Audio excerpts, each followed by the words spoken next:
My name is Constance Boutwell, and I'm 64 years old. 6 weeks ago, while I was lying in a rehab bed after hip replacement surgery, my daughter Linnea walked into a UPS store in Worthington, Ohio, with a forged power of attorney and tried to sell the house her father and I paid off in 2003. She didn't know the notary. She didn't know that the notary's aunt had been my college roommate in 1980. And she didn't know that by the time she walked out of that store, the phone call had already been made. I'm Constance Boutwell.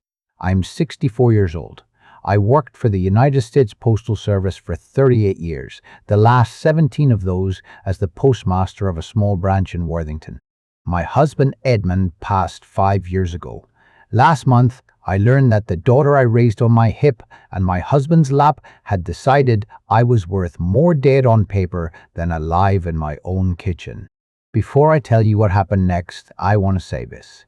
If stories like this find you at the right moment, subscribe. I share a new one every night, quietly, for people who already know what it's like. And drop your city and local time in the comments. I love knowing where you're listening from. Now let me take you back to the spring of 2014 when my husband Edmund came home from work one Tuesday with a yellow legal pad and a face I hadn't seen in years. Edmund worked for the Franklin County Recorder's Office for 31 years. He started there as a file clerk the year we got married, and he retired as a senior deeds examiner the same week our granddaughter was born. He knew every property in Central Ohio the way some men know baseball. He knew which addresses had been transferred 3 times in 2 years and which ones hadn't moved in a century. He used to say a house was just a story written in ink, and the ink told you everything if you knew how to read it. That Tuesday, he sat down at that kitchen table and pulled out the yellow legal pad he kept for what he called loose ends. He wrote the date at the top in the same blue Pilot G2 pen he'd used since 1991. Then he wrote our address. Then he wrote our daughter's name. Then he closed the pad and looked at me. "Connie," he said, "I'm going to do some paperwork over the next few months. I don't want you to ask me about it. I just want you to know it's done." I asked him what he meant. He took my hand the way he always did, both of his over the top of mine. He said, "Linnea is our daughter and I love her, but I've been a clerk a long time. I've seen what happens to widows in this county. I'm not going to let it happen to you." I didn't understand him that day. I thought he was being dramatic. I thought he was tired from work. I made him a cup of decaf and I told him to stop worrying. He smiled at me, the way he smiled when he knew I wasn't ready to hear something. And then he went into his office and he closed the door. He died of a stroke 5 years later on a Sunday morning while reaching for the coffee pot. He was 63 years old. He never finished his second cup.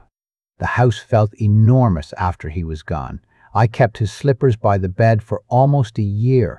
I kept his yellow legal pad on the kitchen table where he'd left it. I never opened it.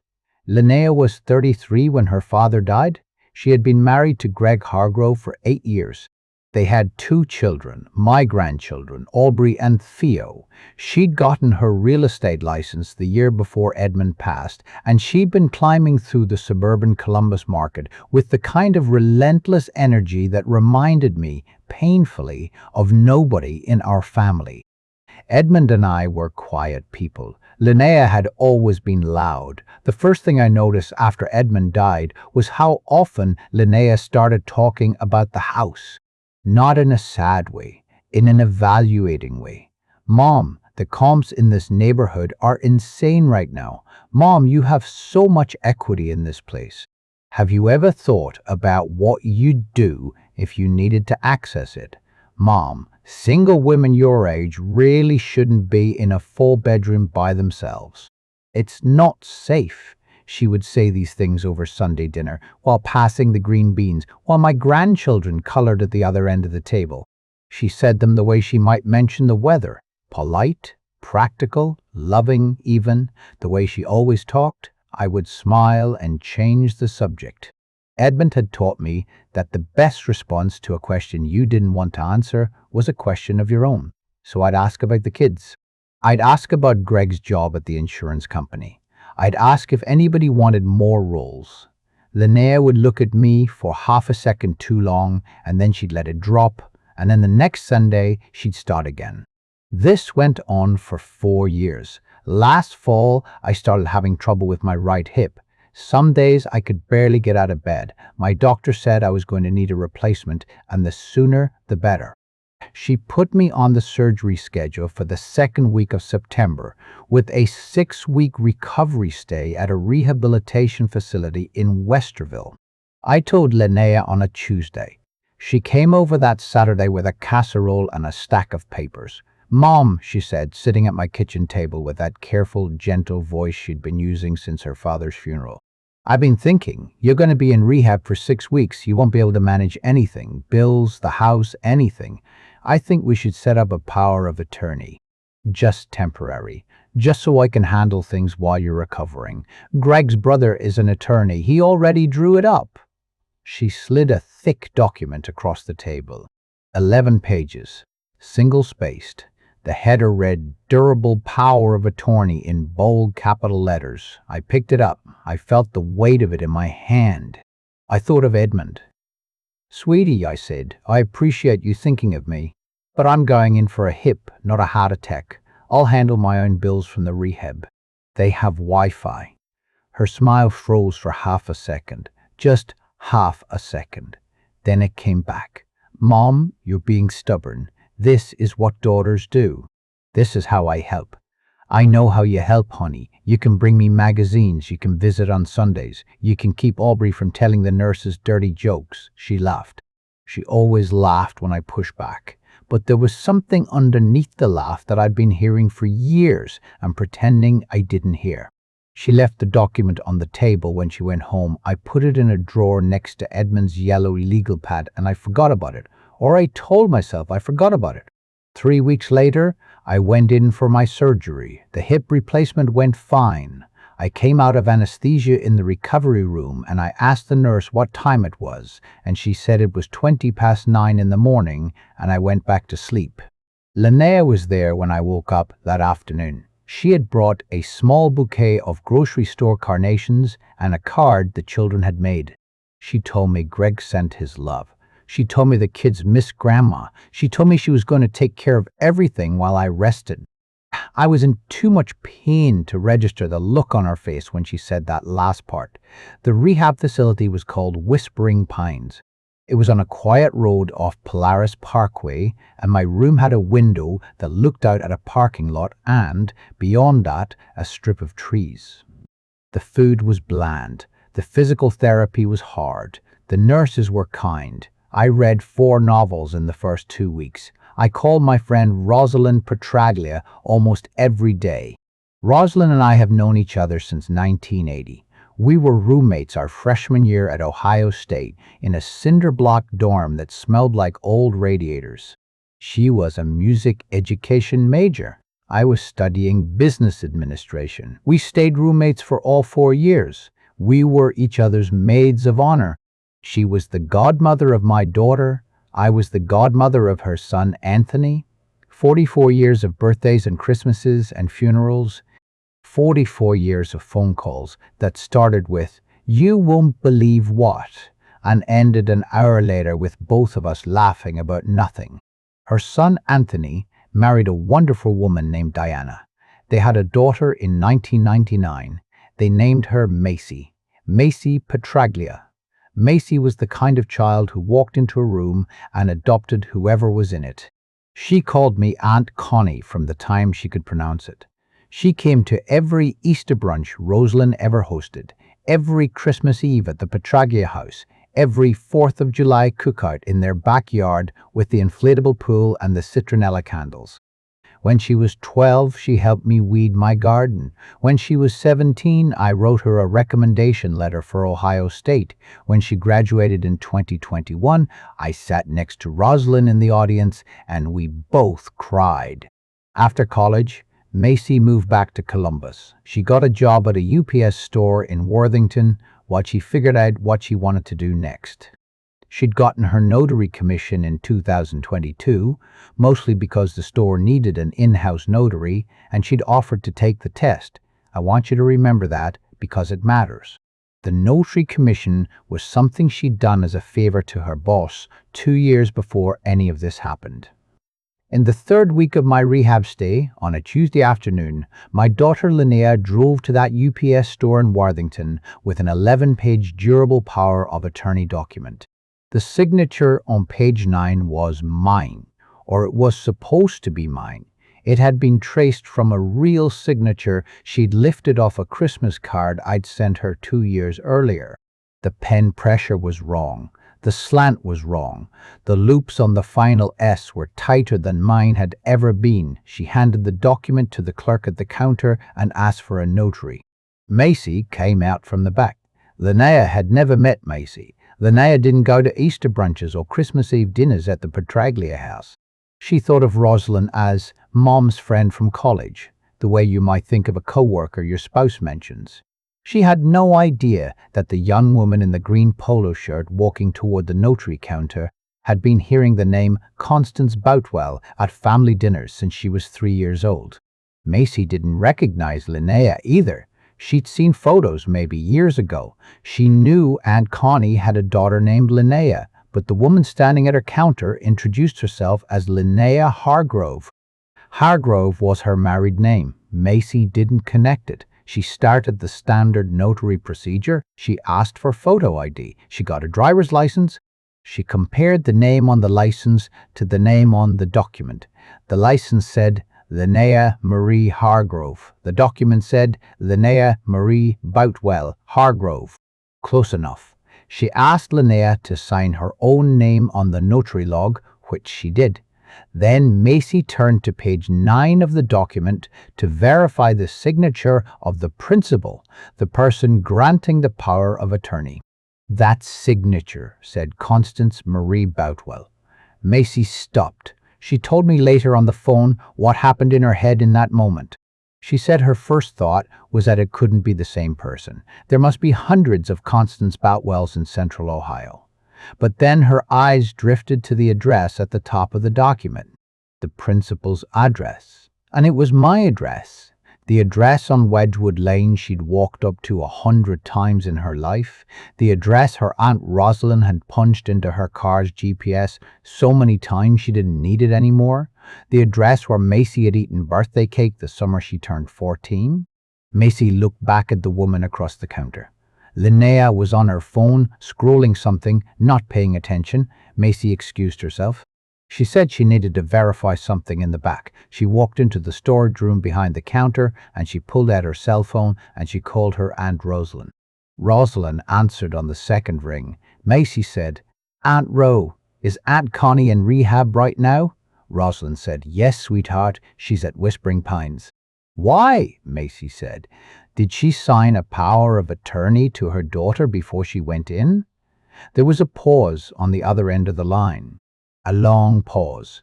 The kind of pause where you can hear someone's whole life rearranging. Rosalind said, "Macy, do not stamp that document. Do not let that woman leave with that document. Tell her your printer is broken. Tell her your system is down. Tell her anything. I'm calling Connie right now." Have you ever had to stay silent to protect yourself, even when every part of you wanted to speak up? Tell me in the comments. I read everyone. My phone rang in the rehab room at 3:40 in the afternoon. I had been dozing. Rosalind was on the other end, and her voice was the kind of careful that I'd only heard from her twice before in 44 years. Once when her father died, and once when Anthony was deployed. She said, "Connie, I need you to listen to me. Linnea is at the UPS store in Worthington right now with a power of attorney that says you signed it. Macy is the notary. Macy is stalling her. I need you to tell me right now, did you sign a POA before you went in?" I sat up too fast. The pain in my hip flared white. I said, "No, Ro, I did not sign anything." She said, "Stay there. Don't call her. Don't call Linnea. Don't call anyone. I'm calling Edmund's attorney." She hung up. I sat in that rehab bed with the phone still in my hand, and I looked out the window at the parking lot. A woman in a beige coat was helping an old man into a Buick. The sky was the color of dishwater. I thought of my husband sitting at our kitchen table 11 years earlier with a yellow legal pad and a face I hadn't seen in years. I thought, oh Edmund, oh my love, you knew. I got out of bed for the first time without a walker. I walked 5 feet to the small chair by the window. The pain was extraordinary. I sat down anyway. I stared at the parking lot for a long time. Edmund's attorney was a man named Theodore Pruitt. He had worked alongside Edmund at the county recorder's office for 23 years before he went into private practice. He was 71 years old, and he wore brown loafers his father had given him in 1973, and he still wrote his client notes on a typewriter, an IBM Selectric 2 that sat on a credenza behind his desk. Edmund had hired him in 2014 to handle our estate planning. I had signed papers that summer without reading them carefully because Edmund had said, "Trust me, Connie," and I had. Theodore drove to Whispering Pines that evening. He brought a folder. The folder was the color of butterscotch, and it had Edmund L. Boutwell primary file typed on a label on the spine. He sat down in the chair across from my bed, and he opened the folder on his lap. He said, "Connie, your husband, may he rest, set up an irrevocable trust in 2014. Your home on Wedgwood Lane was transferred into that trust in October of 2014. You and Edmund were the original trustees. After Edmund passed, you became sole trustee. The trust language specifies that the property cannot be sold, transferred, or encumbered without the unanimous written consent of two parties. You, as trustee, and a successor trustee whom Edmund designated to act as a co-signatory on any sale during your lifetime." I asked who the successor trustee was. He said, "Me." I started to cry. He let me cry for a moment. Then he said very gently, "Connie, Linnea cannot sell that house. She cannot mortgage it. She cannot quitclaim it. She cannot even change the locks. The deed is held by a trust she is not a beneficiary of until after your death, and even then it specifies that the property passes to your grandchildren in equal shares with a delayed distribution. Edmund left her a separate trust with cash assets which she will receive on schedule. But the house is not hers. It has not been yours to give away for 11 years. I asked him if Linnea knew about the trust. He said she knew there was estate planning. She did not know the structure. Edmund was very specific about that. I asked him why. Theodore looked at his brown loafers for a moment. Then he looked at me. He said, "Constance, your husband was a county clerk for 31 years. He saw what daughters do to mothers. He hoped he was wrong about Linnea. He set this up anyway, just in case." I sat with that for a long time. The next morning, Theodore called me from his office. He had spent the night and most of the early morning preparing. He had filed a notice with the Franklin County Recorder. He had contacted the Ohio Division of Real Estate. He had requested a copy of the notary log from Macy's UPS store, which she had voluntarily provided. He had a full picture. He told me Linnea had already attempted to list the house with a different brokerage 2 days earlier, using the power of attorney as proof of her authority to act on my behalf. The listing agent, a man named Brett, had called Linnea's brokerage to verify the chain of authority and had been told that everything looked clean. Brett was preparing to put the house on the market for $612,000 the following Monday. Photos had been scheduled for Thursday. Linnea had told her own brokerage that her mother had moved into assisted living permanently and wanted to liquidate the asset. I asked Theodore what we should do. He said, "We invite her to a meeting. We do not tell her why. We get her in a room with witnesses and we let her explain herself." I asked who the witnesses should be. He said, "Me, you, Edmund's old supervisor from the recorder's office, who is going to formally verify the deed structure, and, if she's willing, the notary." I called Macy myself that afternoon. I hadn't spoken to her in maybe a year. She picked up on the first ring and her voice was small. She said, Aunt Connie, I'm so sorry. I said, Macy, sweetheart, you didn't do anything. You did the right thing. She was quiet for a moment. Then she said, I keep thinking about how close it was. If I hadn't looked at the address, if I had just stamped it, she would have walked out and gone to a buyer. I said, but you did look, and you did call. That's all that matters, she said. Aunt Connie, I'll come to the meeting. I'll bring my notary log. I'll bring everything, I said. Thank you, baby. I hung up. I sat in the rehab chair by the window. The light was getting low. The dishwater sky had broken open, and there was a strip of gold along the horizon. I thought about Edmund and his yellow legal pad. I thought about the way he'd said 11 years ago, I'm not going to let it happen to you. The meeting was set for the following Tuesday afternoon in Theodore's conference room on East Broad Street. I would be wheeled in by a nurse from Whispering Pines since I was still officially in rehab and using a walker. Linnea was told by Theodore's secretary that a routine trust review had been scheduled and her presence was requested as a family member. She had no idea. Have you ever set a boundary and watched someone completely unravel because you stopped being convenient? Tell me about it below. I read every comment. The conference room had a long oak table and 7 leather chairs. Theodore sat at the head. I sat at his right hand with my walker beside me. To my right sat Wendell Crane, who had been Edmund's direct supervisor at the county recorder's office for 17 years and was now 74 years old and retired. Wendell brought a manila envelope with him. Across the table sat Macy Petraglia in a navy blazer she had bought the day before, a slim binder in front of her with her notary log inside. The door opened at 2:20. Linnea walked in. She was wearing a cream-colored blazer, and her hair was pulled back in the low bun she wore for showings. She had her real estate agent face on. She said, "Hi, Mom," with the bright, careful voice. Then she registered the room. Her eyes moved across Theodore, then Wendell, then Macy. She stopped at Macy. She didn't recognize her, not at first.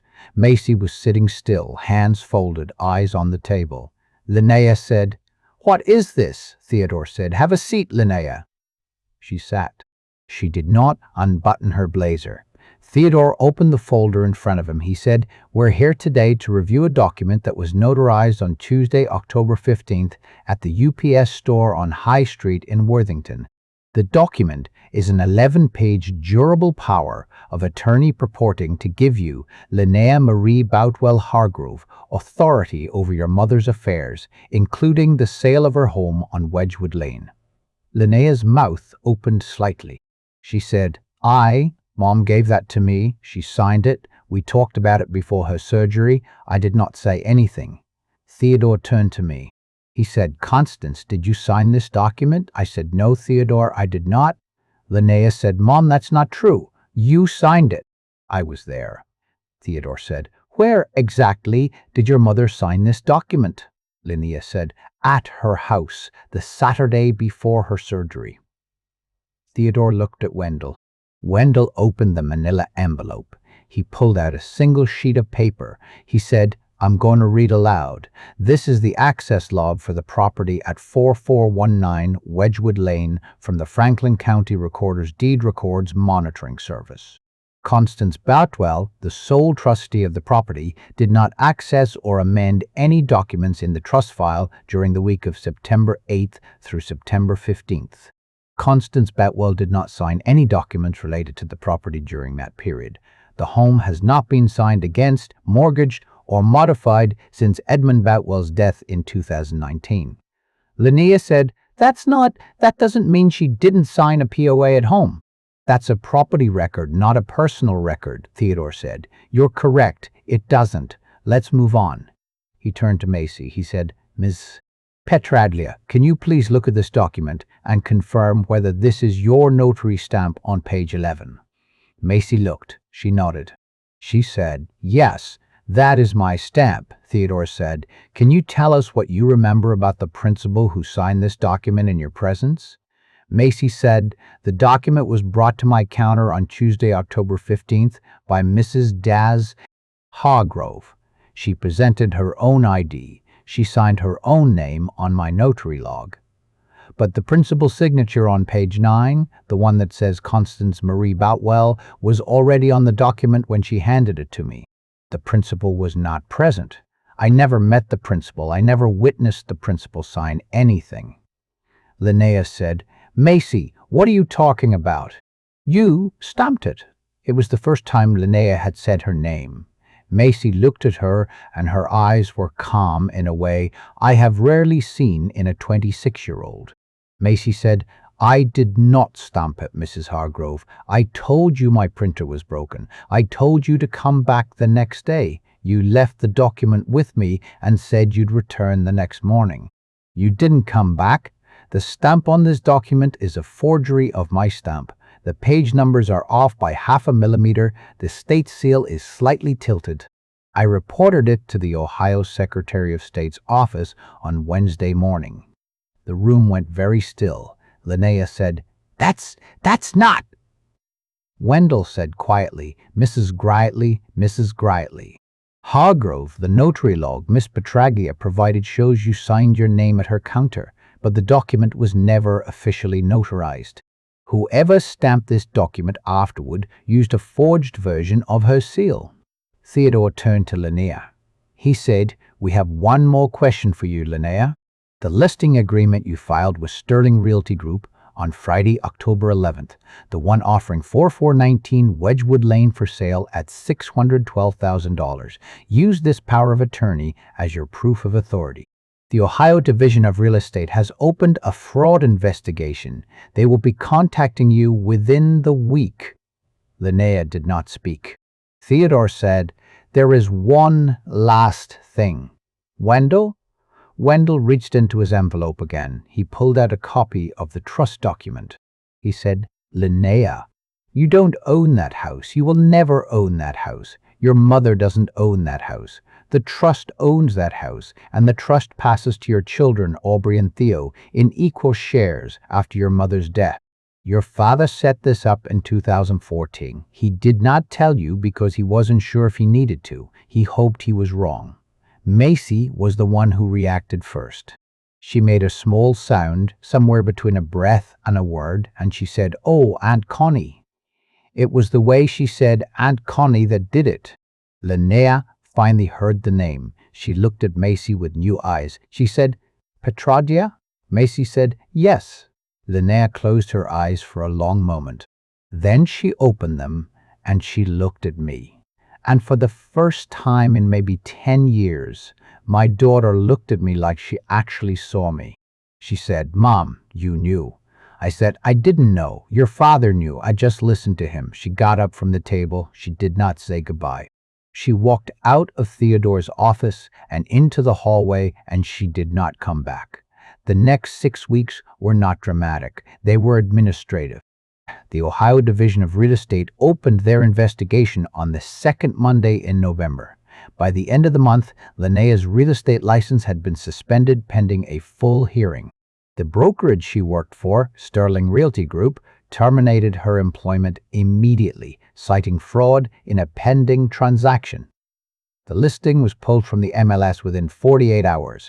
The photographer who had been scheduled to shoot the house on Thursday called to cancel and apologize. Greg, my son-in-law, called me on a Friday night.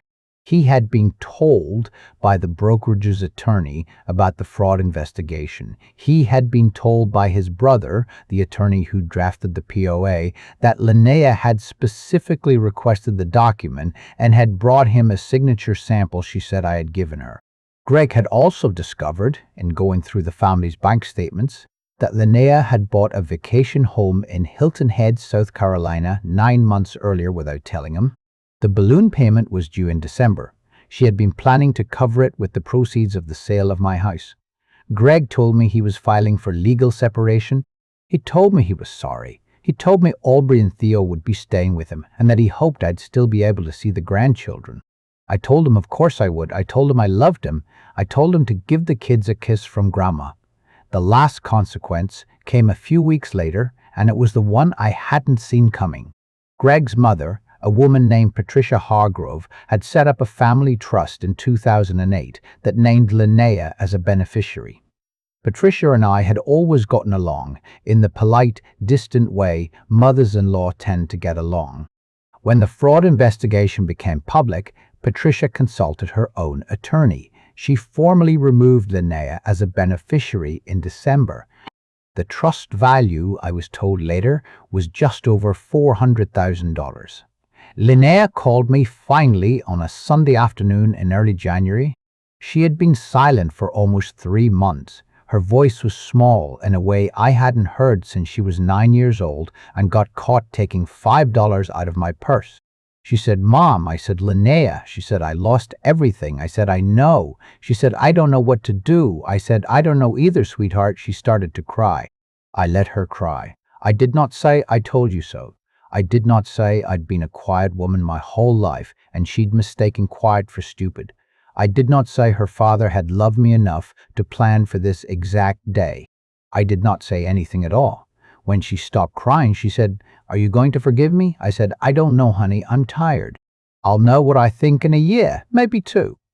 We hung up. I sat at my kitchen table. I looked at Edmund's yellow legal pad, still in the drawer where I'd kept it for 5 years. I took it out. I opened it for the first time. The first page had the date he'd written it, April 15th, 2014. Below the date, in his cramped, careful handwriting, were 3 lines. Connie's house, Connie's safety, Connie's grandchildren. He had drawn a small box around the 3 words. That was all he'd written on the page. I closed the pad. I put it back in the drawer. I made myself a cup of coffee, black, the way I take it.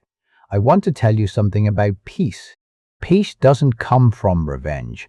Peace doesn't come from winning. Peace comes from standing on something solid and knowing somebody who loved you laid the foundation a long time before you needed it. Real love does not test you to prove you deserve it. Real love sees what's coming and puts paperwork in a drawer for you to find when the storm hits. Sometimes the people who protect you aren't the ones standing in front of you. Sometimes they planned for you years ago, on a yellow legal pad, at a kitchen table you didn't think you'd be sitting at alone. If you could protect one thing in your life, a place, a person, a promise, what would it be? Tell me in the comments. I read every one. I tell one of these stories every night. Some nights I sit with my coffee, and I wonder if anyone out there is actually listening. Then I read the comments, and I see your cities, and I see your local times, and I know you're there. There's another one waiting for tomorrow night. There always is. That's the saddest part of all of this. There's no shortage of these stories. If this one stayed with you, the story on your screen right now is for you. It's about a woman whose husband told her his mother was dying in hospice for 6 straight weeks, and the passport she found in his nightstand that told a very different story. Tap the card. I'll see you there.